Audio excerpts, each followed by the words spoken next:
नमस्कार, मेरा नाम है आशुतोष। आप देखना शुरू कर चुके हैं डायनामिक इम्पल्शन। आज के इस वीडियो में चर्चा होगी 22 जुलाई 2026 के करंट अफेयर्स की। करंट अफेयर्स आप सबको पता है इंपॉर्टेंट हैं आपके लिए। अंत तक देखते रहिए, जुड़े रहिए अंत तक। जो कन्फ्यूजन लगे बीच में आप पूछ सकते हैं, जो डाउट हो आप पूछ सकते हैं। फीडबैक ज़रूर दीजिए। वीडियो अच्छा लगे तो लाइक करिए, चैनल को सब्सक्राइब करिए। आइए देखते हैं हम आज की पहली जानकारी को। चलिए, पहली जानकारी, भारत ने पहले एयर टैक्सी प्रोटोटाइप का अनावरण किया है। भारत ने हाल ही में शहरी परिवहन के भविष्य की दिशा में एक महत्वपूर्ण कदम उठाया है। ये कदम आईआईटी मद्रास द्वारा समर्थित स्टार्टअप द इम्प्लेन कंपनी के पहले electric vertical take off and landing विमान प्रोटोटाइप के निर्माण के साथ संभव हुआ है। यह प्रोटोटाइप हवाई परिवहन के क्षेत्र में भारत के प्रवेश का प्रतीक है।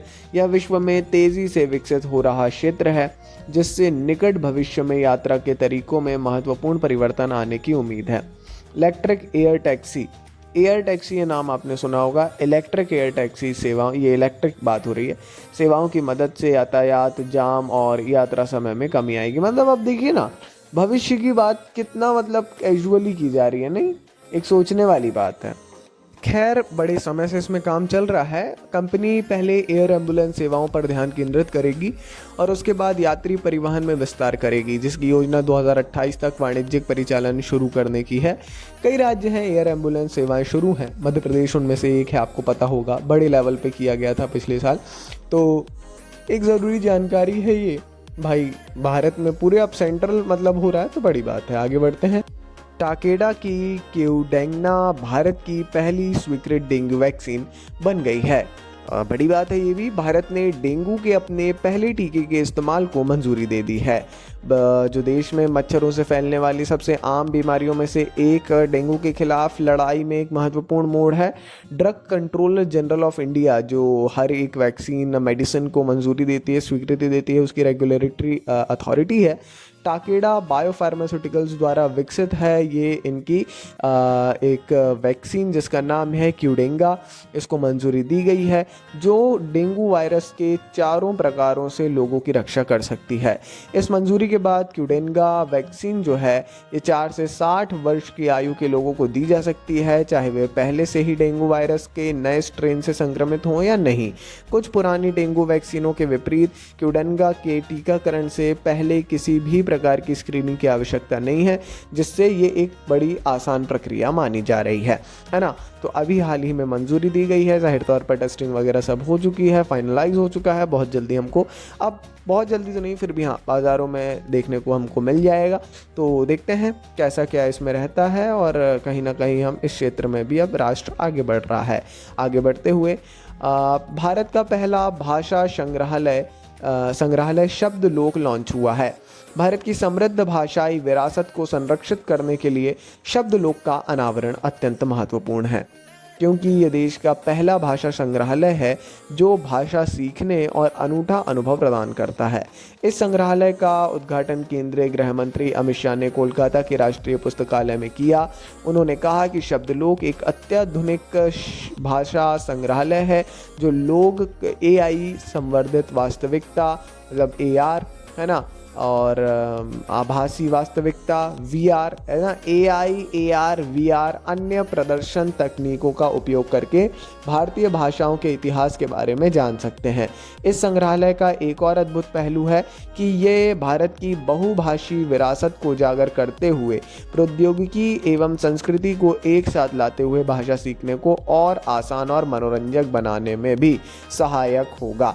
बड़ी ज़रूरी इंपॉर्टेंट जानकारी है, सीखने योग्य जानकारी है। ज़रूर इसके बारे में जानिएगा, समझिएगा थोड़ा सा, तो आपको भी जो है थोड़ा सही रहेगा, है ना।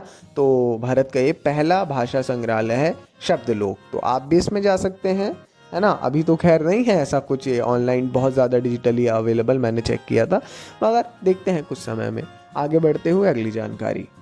हाल ही में एनएचएआई ने राजमार्ग यात्रा मोबाइल ऐप पर डिजिटल लोकल पास और मार्ग मित्र सहायता केंद्र लॉन्च किया है।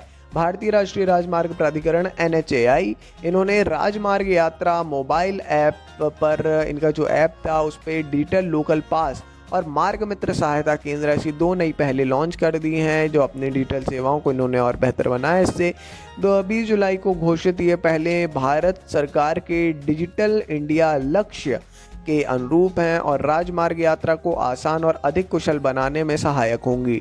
डिजिटल लोकल पास से पात्र यात्री टोल प्लाजा जाए बिना टोल पास खरीद सकते हैं और मार्ग मित्र फास्टैग शिकायतों और राजमार्ग संबंधी जानकारी के लिए एक बहुभाषी AI सहायता प्रदान करता है।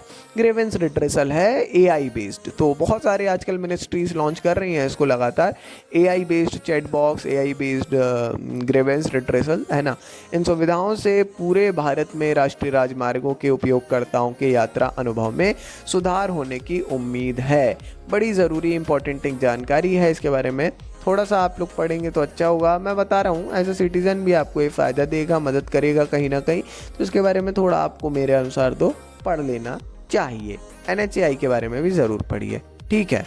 चलिए अगली जानकारी। सुप्रीम कोर्ट ने केंद्र से उच्च न्यायालय के न्यायाधीशों के लिए सेवानिवृत्ति के बाद एक समान मानदंड बनाने को कहा है।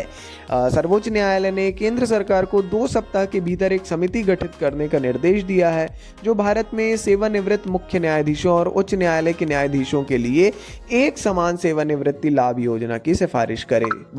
वर्तमान समय में अगर आप देखेंगे तो आपको मालूम पड़ेगा कि वर्तमान में ये है कि अलग अलग हाई कोर्ट्स में अलग अलग है, तो ये आदेश विभिन्न राज्यों के उच्च न्यायालयों को सेवानिवृत्त न्यायाधीशों को दिए जाने वाले सेवानिवृत्ति लाभों के भिन्न भिन्न स्तरों से संबंधित एक याचिका की सुनवाई के दौरान जारी किया गया। न्यायालय ने समानता, गरिमा और पर्याप्त सेवानिवृत्ति लाभ सुनिश्चित करने के लिए एक समान नीति की आवश्यकता पर बल दिया है जो सेवा स्थान से प्रभावित ना हो, है ना।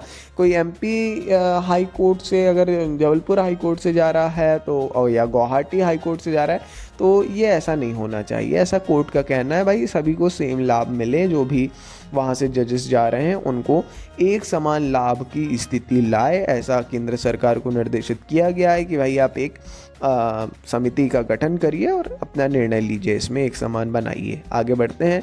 लियोनेल मेसी फीफा विश्व कप के 3 फाइनल में शुरुआती लाइनअप में जगह बनाने वाले पहले खिलाड़ी बन गए हैं। आप अभी तो लगातार चल ही रहा है, तो लियोनेल मेसी जो हैं अर्जेंटीना के स्टार हैं लियोनेल मेसी, इन्होंने अपने करियर में एक और रिकॉर्ड बना लिया है।